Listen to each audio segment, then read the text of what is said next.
I guess to get us started here, I think maybe we should set the baseline for what does someone who has no idea what to do as far as SEO career, what does it look like entry level?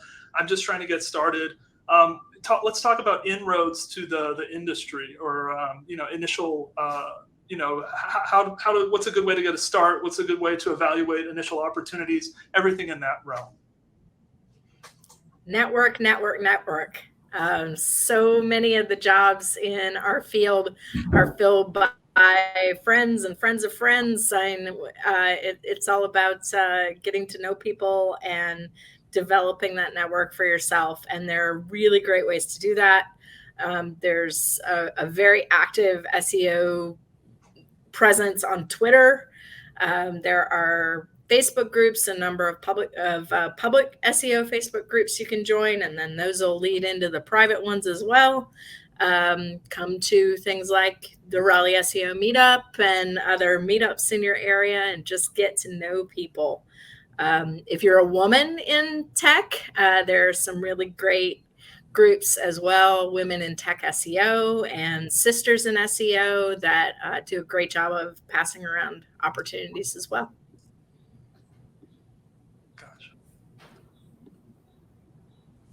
So, want to add? I'll jump in on that. I'd say I know that we had this question that someone was asking and wanted to know more about. It really depends why you want to get into SEO. So if you want to get into SEO because this is something you're passionate about and curious about, the first thing you really have to do is demonstrate more expertise than the person that's hiring you, whether that's a company or whether that is a potential client. And there's a lot of information out there. There's books to read, there's Search Engine Land and Search Engine Journal, there's SEO Twitter, there's meetups, and really learn about SEO. You may not come in as the SEO expert at any company or at any company that you're consulting for or whatever you're doing, but you'll know more than the person hiring you. And that's where you can start building that foundation. So I wouldn't sell yourself as an expert. Just sell yourself as someone that has spent a little time understanding keywords and writing blog posts. A big thing you can do is build your own site and try to see how SEO works. And if this is something that you're passionate about and that you really like and you have a knack for, you can build upon that foundation.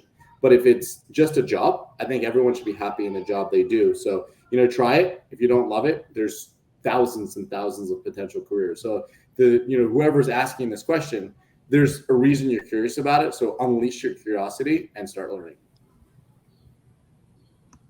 Awesome. I think another, just to add on to that as well, and this is partially from my own personal experience, because I didn't know SEO existed my first day on the job as a content writer, and it was an SEO job. I was writing content with the intention of having it rank, right? So I think being able to, if you have one skill that is adjacent to digital marketing in some way, moving into an entry-level role that will let you leverage that and be around other people who are doing SEO is another good way to learn, especially because a lot of companies, in my experience, especially in startup environments, are extremely flexible in helping people find the right seat on the bus for them in that company. So if you can find a team that's willing, that you can, learn from and bring whatever skill it has that you currently have to the table, that can be another way to kind of get your foot in the door and also just sample it to see if it is something that you actually enjoy doing long term.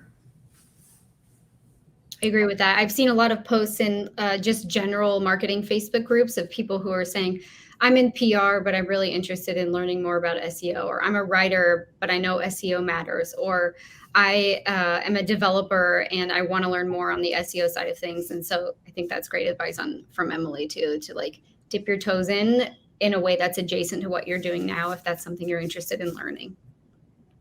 And to Jenny's point, the communities that I've experienced, at least, the communities are always really willing to help people.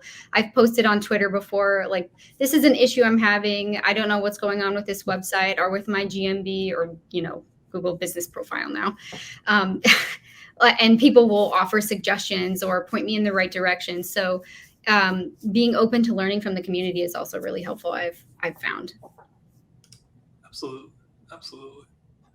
For the skills that make an SEO effective, so you're this person, you're thinking about working in SEO, what are the baseline skills that maybe you evaluate for when hiring, or that you think make you particularly effective in your day-to-day job? What does that look like? I think we've all been on both sides of that spectrum, trying to find certain skills and then self-evaluating why am I somewhat decent at this sometimes.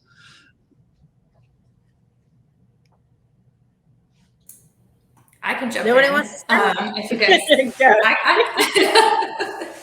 no, Jenny, you go ahead. You go ahead first. I'll jump in after. No, please, Emily. I started last one. You go. Okay, yeah, we'll take turns. I think that for an entry level type of a role, I would say understanding how do websites work, how are they built, how do they function, which you can learn by building your own, right, and getting that like hands-on experience. But then also, understanding how do search engines work, how are websites crawled, what factors does Google use to determine whether or not your website is the most relevant search result for a specific query.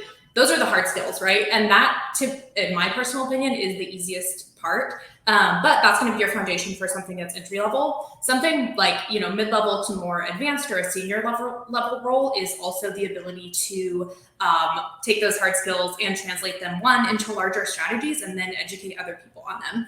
SEO doesn't work in a vacuum. So being able to take all of that knowledge that you have about what makes your website the most relevant search result and what you're doing on the site to optimize it, and get buy-in from your boss, get buy-in from the C-suite, get buy-in from your clients, and all of that is like half of the job.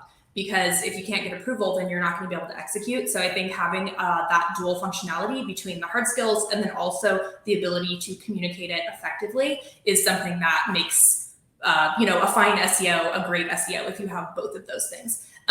So focusing on the technical piece, like that's tons of fun, but then also keeping in mind that you're going to need to have a certain ability to communicate and educate others on what you do. That's awesome. One of the things I love about SEO is there's so many little niches you could fall into, right? You could be the person who is responsible for communicating that, getting the buy-in, working with the teams, be the liaison between SEO and marketing. You could be the content writer, and the content development team determines based on search volume, what do we want to write to? What do we want to optimize for? You could be the promotions person who says, okay, based on all this data that we have, we should be promoting these particular products or these particular services. You could be the data analyst, and like all you do is data all day because there's so much data that you can crunch. You could be the developer, or work with the development team and help them understand things like redirects and htaccess files. And, so I just love it because there's so many different areas that you can have skills in and bring them to bear on SEO. And vice versa, the skills that you learn in SEO are applicable to so many other jobs. Silos are not real. Yeah. Mm-hmm. Awesome. When I worked at a couple of tech companies where I helped build the SEO department. I was like the first SEO hire. They're like, we're not really sure. And then they're like, okay, yeah, this works. So let's build the department. And one thing that I would always look for is, I always felt like I can train people on SEO skills, especially if it's more entry level or if they're mid-level and they need skills in a certain area, like maybe they're more content focused or more tech focused. But I always try to look for ways to figure out what people's problem solving skills were, because I feel like the majority of SEO is problem solving. Like, okay, we're seeing this, let's go figure out what the result was and how do we prevent something like this in the future from happening. Or like Emily was saying, those communication skills. So if you're in-house, you always have that stakeholder who's like, the one keyword that I really like dropped, what's going on? And so it's learning to negotiate and communicate with those people while also validating their feelings around what they think is important and things like that. So it's sometimes those, I hate to call them softer skills, but those like human empathy skills are also something that I try to look for, because I feel like we can always train. Maybe like, I can always teach someone how a search engine works, or we can teach someone how a website works, or if they have, misconceptions, we can correct those. But it's sometimes harder to train those skills to focus on what's important and then assuage maybe people who don't necessarily understand it all the way, but they still want to be heard and things like that. Yeah, you made a great point, Carolyn, that I just want to piggyback on, which is like when you're having those arguments with those internal discussions, we'll call them discussions instead of arguments.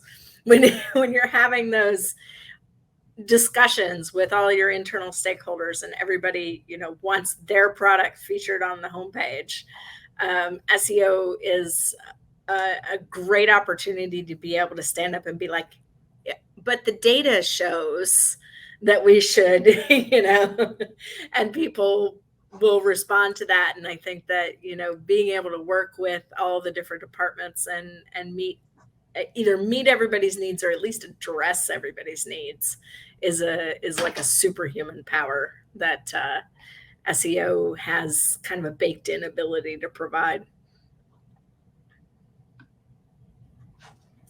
The big thing I look for. Oh, sorry. Go ahead, Emily.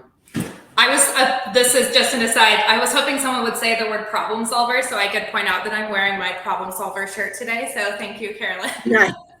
No worries. I'm happy to be here.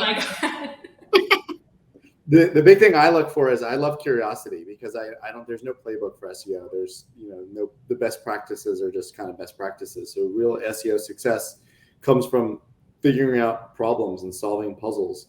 And if you're not curious and you're just looking for a prescriptive way of doing search, then you should do paid marketing, because there's a prescriptive way of doing that. But SEO is around sorry for any paid marketers, but the SEO is really around identifying problems and cracking the code and developing your own personal playbook.